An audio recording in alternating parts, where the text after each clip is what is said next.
everyone, Andrew here, bringing you another video review, and today we're going to be doing a Star Wars novel series review, and that will be of the Thrawn Trilogy. Now, the Thrawn Trilogy is broken up into 3 books, which are the first book, Heir to the Empire, the second book, Dark Force Rising, and the third book, The Last Command. Now, well over a year ago, maybe even more so, maybe 2 years ago, I reviewed the Thrawn Trilogy in its comic book state.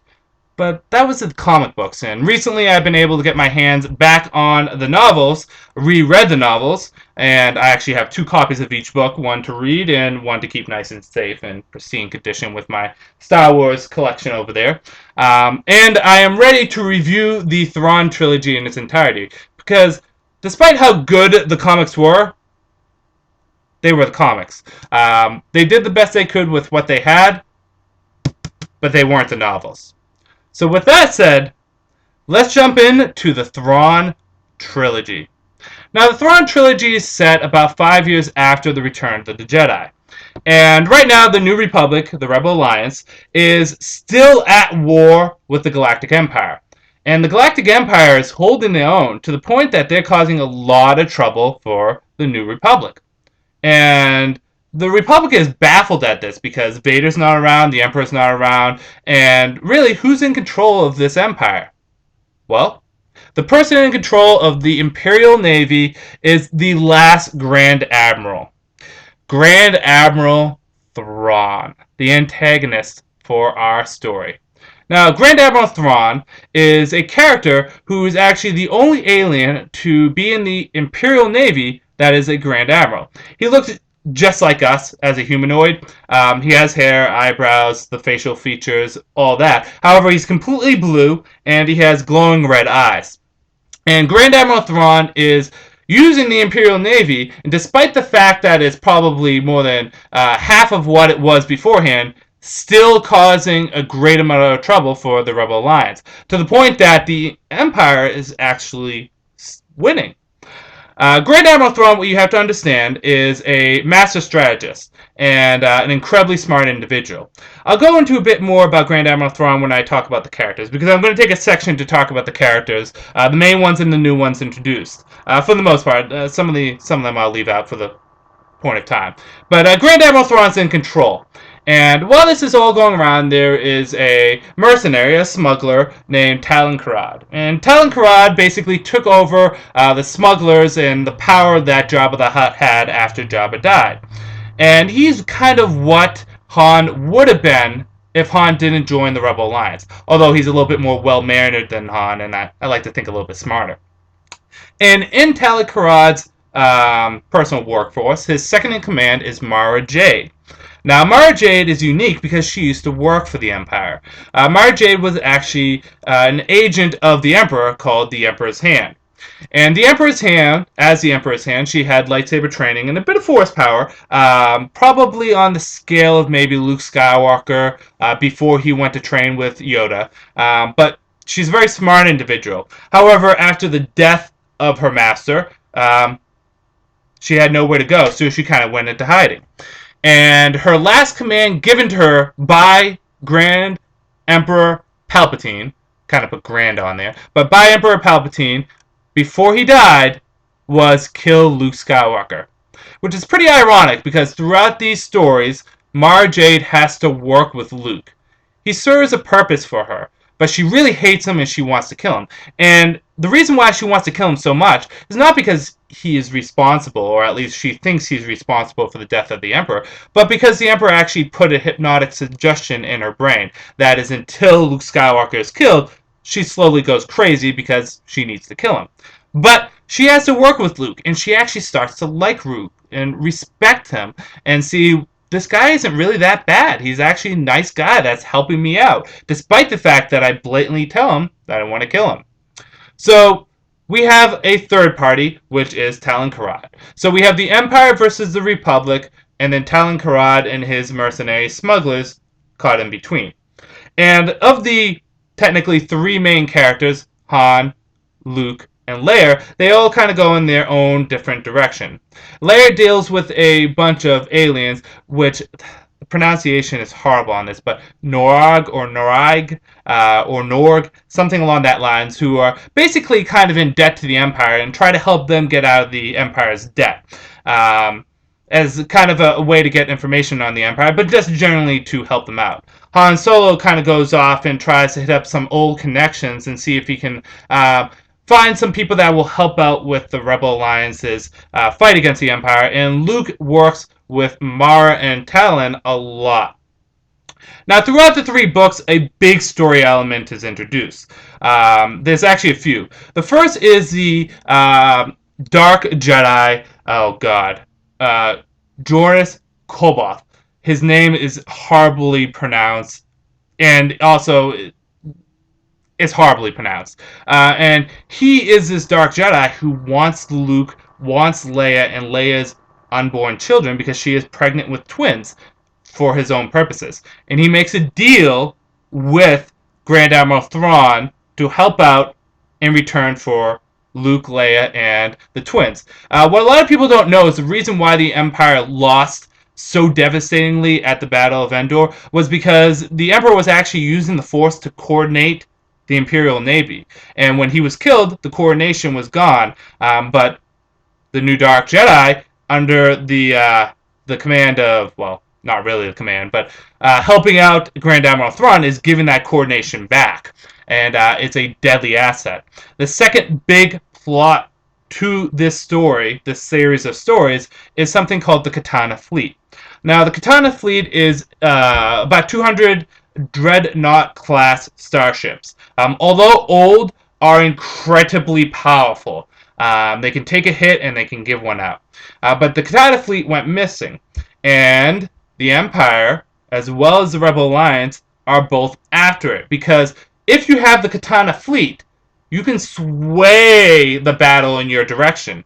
If the Empire has it, it's pretty much a guaranteed victory, especially with Grand Admiral Thrawn under command. And if the Rebel Alliance had it, it's at least a security blanket to know that they have some kind of defense against the Empire.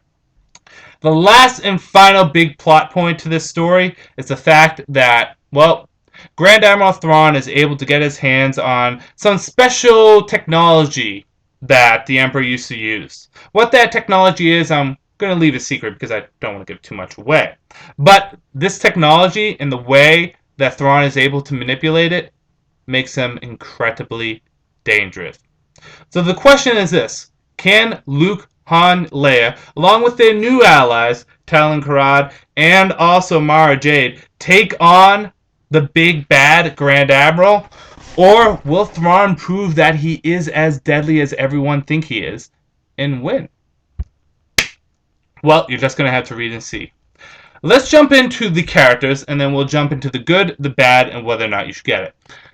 Characters. The characters I'm going to look at this is Luke, Leia, Han, Grand Admiral Thrawn, Mara, Talon Karrde. I'll leave the Dark Jedi for you to experience for yourself. Let's start things off with the namesake to the Thrawn Trilogy, Grand Admiral Thrawn. Grand Admiral Thrawn, I'm not going to keep any secret, is my favorite villain of all time. Grand Admiral Thrawn is a master strategist. He's incredibly smart. He doesn't have pride or ego, and he's willing to do what it takes to win. And the thing is although the Grand Admiral Thrawn probably is evil, he believes in a greater good. And he believes that there are threats out in the galaxy that are dangerous to our galaxy and that we need to unite, and that the Empire is what banner we should unite under. But he's an incredibly smart individual, cool, calm, collective to the very end. And again, like I said, he's not opposed to backing out of a fight. Many of the Empire's generals and admirals, and even Vader and the Emperor, would go into a fight and continue in there and win, but suffer heavy losses. Thrawn will go into a fight, see that he's losing, and say, well, we're going to back out. I have no pride, I have no ego. What's the point of wasting my troops and wasting my ships if it's really going to do nothing for me? I'm better off retreating, regrouping. Basically, the man who lives and runs away lives to fight another day kind of concept. And, that's the thing. Thrawn doesn't have pride and ego, allows him to see clearly. He's also able to study his opponents and his enemies incredibly well. One of the ways he does this is he surrounds himself with art from all the different cultures that he goes up against. And he says that you can really view the behaviors of an individual through their art. And he uses this a lot, and he's almost able to say 1, 2, 3, 4 steps ahead of everyone else doing this. He also has his Delta source, which gives him information, but Thrawn outthinks and outsmarts everyone and stays one step ahead. Thrawn rewards creativity rather than stupidity. He's different than Vader in his disciplined style. If you fail, Vader will choke you. Vader will kill you. Same with the Emperor. However, if you fail, depending on the circumstances, you could actually be rewarded with Thrawn. Let me give you 2 examples that are pretty much the same. Thrawn was trying to capture Luke Skywalker to give to the Dark Jedi. And a tractor beam was used to bring Luke Skywalker in. The first time, the tractor beam failed, and the reason why it failed is, well, Luke outsmarted them, but also because the tractor beam officer was ignorant on how to use the tractor beam correctly, so Thrawn had him executed. Ignorance doesn't get us anywhere. However, the second time, Luke still escaped. However, a unique maneuver that was never done before by the tractor beam officer was used to try to capture Luke. It failed, but it was a unique way of trying to get around Luke's defenses. And Thrawn comes up, and everyone thinks Thrawn is going to execute this officer, and he says, exactly why did you do that? Well, because there's no defense against what Luke Skywalker did. Exactly. Excellent answer. You tried creativity. It failed, but you tried creativity, and I reward creativity. Promote this officer. Thrawn rewards his people. He gives big morale boost, and his people are willing to die for him because he's that good of an officer. And again, Thrawn has a backup plan to a backup plan to a backup plan to a backup plan, which you even see later in the sequel to this, which is The Hand of Thrawn. But Thrawn is an incredibly smart individual. Cool, collective, dangerous, and without a doubt, likable, lovable. Throughout this book, you can't help but root for the guy. He's an incredible bad guy and one that you can't help but root for. And without a doubt, my favorite bad guy of all time. So Thrawn, great addition, great antagonist. We're going to stick with some of the new characters first. Talon Karrde. I like Talon Karrde because he is a smuggler, but he also has his code of conduct and code of honor. He wants to stay neutral, although he not always can. Sometimes he works for the Empire, sometimes he works for the Rebel Alliance or the Republic. But he's very well-mannered, very well-cultured. He treats people with respect. When he captures people, he treats them with dignity. When even if Thrawn comes down or if it's Luke Skywalker, he offers them dinner. He treats them as a guest. He always treats people with respect. He's incredibly smart, and he definitely knows how to play all the angles. Talon Karrde is someone that you take a little bit of time to get used to, but once you get used to him, you love him right away. He's a great character, and really kind of a unique take on what Han Solo could have been. And deep down, he's a good guy. He won't show it, but deep down, he's a good guy. Very intelligent person, but he also looks out for himself and his people. He's also a person that cares for his people greatly. Very much cares for his people greatly. And although he does have an ego and does have a pride, he can see through that and see past that. Like, he preps Mara Jade to kind of be a successor because he knows he's not going to be around forever.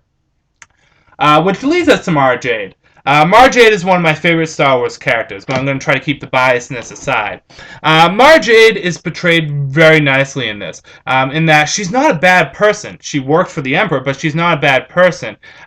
She has this hypnotic suggestion in her, and her dynamic with Luke is very great. How they kind of bounce off each other, and how she's kind of the rough and tough, gritty character, and he's kind of the calm, collective, nice person. But she's also an incredible, strong female character. Endlessly resourceful and intelligent. She doesn't need the Force. She doesn't need a lightsaber. She doesn't need a gun. She is incredibly resourceful, incredibly smart, and she doesn't need to rely on anyone else. Very emotional, though. Mara is incredibly emotional, which is, again, if you compare Mara and Luke, they are kind of opposite each other. Um, in many different ways. And one of the ways, like I said, she's very emotional, where Luke at this point is very calm and at control of his emotions. But she also has that grudging respect for Luke, which, if you read the Hand of Thrawn duology, or if you know anything about Star Wars, those two continue their friendship, which blossoms into something else. If you don't know, I won't reveal anything. But it doesn't happen in the Thrawn Trilogy, it happens in the duology. So really love Mara Jade. Let's get into the main cast real quickly. Luke Skywalker, out of the trio, I think is portrayed the best. He's really kind of come into his own. Luke at this point, power-wise, is see, Luke becomes, in the novels, in the expanded universe, Luke becomes redonkulously powerful. More powerful than any other Jedi, even Starkiller or Yoda or Vader or the Emperor. But at this point, Luke would be probably better than what Anakin was, better than what Obi-Wan was, but not quite as in tune with the Force as, say, Yoda was. He eventually surpasses Yoda, but he's not quite at this point. But he is, he's kind of sure with himself. He understands himself. He doesn't use the Force all that much in this, actually. Throughout the whole first book, he doesn't use the Force at all, and you'll see why. Or at least not in its entirety of the book. But Luke is incredibly smart, incredibly calm, and he just represents what a Jedi should be. Uses knowledge, wisdom, and their words to solve problems rather than just going out and using a lightsaber. Luke can be an incredibly dangerous foe, but he will always use a better path to solving problems than just going out and just killing people. Luke is portrayed nicely here. He grows a lot, and he's feels very much like Luke Skywalker. I think Timothy Zahn has, for the original cast, the best voice for Luke. But that's my opinion. Maybe I'm being biased because Luke is my favorite Star Wars character, but I think he has the best voice for Luke. Leia is, interestingly enough, portrayed, for the most part, like Leia, but she's the one that changes the most, too, which takes some time to get used to her because she started Jedi training. She's going to be a mother. She's still very much Leia, headstrong, independent, diplomat, but she is grown. She's different. So it takes a little time to get used to the new Leia. But once you do, you find that there's more to Leia than what we've been seeing in the movies. And I really like her story. Although her story is probably one of the ones that take a little bit of time to get into. Leia shows a lot of balls in her story because everyone has their own little story and they do their own little thing. But Leia is portrayed nicely in here. And finally, Han. Han, there's a lot of good and bad with this. With one thing, Han is exactly like he was in the movies, which is great. If you love that, if you like the familiarity that comes from that, that's great.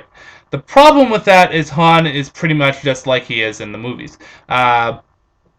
He is obviously going to become a father, and he's committed to the Rebel Alliance, the Republic, but it's still Han Solo from Return of the Jedi, from Empire, from New Hope. But that's not necessarily a bad thing. It's just out of the characters, he's probably grown the least. So let's get into the good, the bad, and whether or not you should get it. I'll make this pretty quick and simple. Good. The writing is fantastic. Timothy Zahn does a fantastic job at giving details to stuff without actually having to use a lot of words. He can describe a situation, environment, an item, a person with only using a couple of words, which allows you to have more content to the book without actually having to have more pages in the book. He crafts the Star Wars Expanded Universe beautifully, and although this is not the first Expanded Universe book series, it is probably the one that really put the Expanded Universe on the map and introduced some of its best characters. He has a great handle on the original cast, while at the same time growing this Expanded Universe cast, which transcend not only these books, but into several other books. Mara, Talon, Thrawn, the twins, tons of characters in this book transcend into the other books. So he does a very good job at handling the new characters too. He has a great understanding of the Star Wars universe, and it's not all about. And see, the thing is with Star Wars right now in our day and age, it's all about the Jedi's. But in this, it's not all about the Jedi's. It's about what's going on in this world, the people that are involved in it, and he handles everything beautifully. Great storytelling, great characterization, great description, and you feel like you're reading the next three movies in the series, 7, 8, and 9. These are often considered 7, 8, and 9 if they were movies. Bad, none, none whatsoever. Uh, this is my favorite Star Wars material, period. And I love the original movie series. Return of the Jedi, I've rated my favorite movie of all time. But this is the best Star Wars material I have ever read. Thrawn does an amazing job with this. And if you're a true Star Wars fan, you will pick this up. It is just fantastic what is done. Timothy Zahn, he just really knows this universe, really knows the characters, and really knows how to tell a story. He's done other books like the Duology. He's done the Survivor's Quest, and he's also done the Outbound Flight. I think he's done more, but uh, with Michael Stackpole, probably the best Star Wars expanded universe writer. And again, if you have not read these books, I cannot recommend these enough. You will not put down these books. You will read them, and you will continue to read them. If I was to ever give a fantastic, outstanding, perfect recommendation in my whole entire life, it would go to these. Um, the comics, they're good, but they do not do these things justice. The comics are really for people that can't really get into novels. But if you enjoy novels, if you enjoy Star Wars, you pick these up because these things are amazing. And probably my favorite novels of all time. And I've liked a lot of stuff like The Count of Monte Cristo, Angels and Demons, The Da Vinci Code. I like that book series. You know, I've read a lot of novels in my time, and these were the best. They were. So, Timothy Zahn, thank you very much. God bless you. You gave us so much to the Star Wars universe, and I highly recommend people picking these up. They're only $7 each, well, $7.99, $8 each, and they're worth it. They are worth it to the very end. Pick these up, you will love them. So this is Andrew saying, peace out for now.